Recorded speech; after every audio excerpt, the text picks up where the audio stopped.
MP5, extending stock. 9mm, very, very accurate weapon. Goes over your shoulder, clips on, holds the weapon nice and firmly against your body. You have to use your hand. 2 30-round magazines, cocked and locked at all times. On the front, a torch. Where you point that torch is where your bullets is going to end up.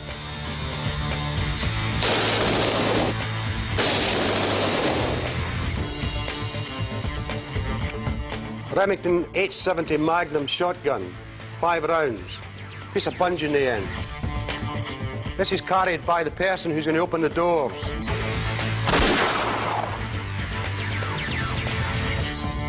You'll wear it over the top of his body armour and his ops waistcoat on the piece of bungee so that it's nice and tight against the side of his body. When he comes up to the door, if he has to blow the hinges off, grabs the shotgun, pulls it out, bang, door open, lets it go, and it'll immediately fall back into his side. Specialist ammunition called Hatton shells are used with this weapon. But of course, there are slightly cruder ways of achieving the same thing.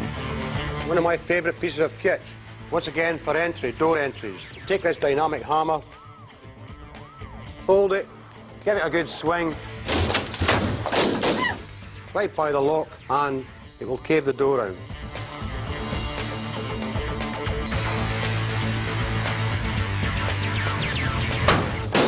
Stun grenades, flashbangs, lots of various names, but they all do the same thing.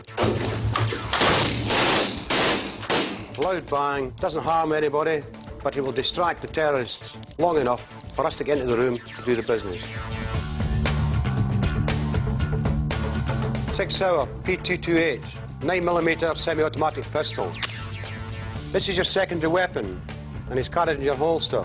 If you have a stoppage in your main weapon, you'll immediately get down on your knee, draw this weapon and engage the target. Hopefully by that time the backup man will be in and he'll be taking out any terrorists in the room.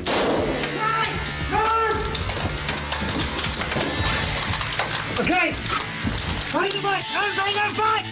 Right. Plastic cuffs. Plastic cuff everyone. Treat them all as hostile until you get them into the open where they can be ID'd.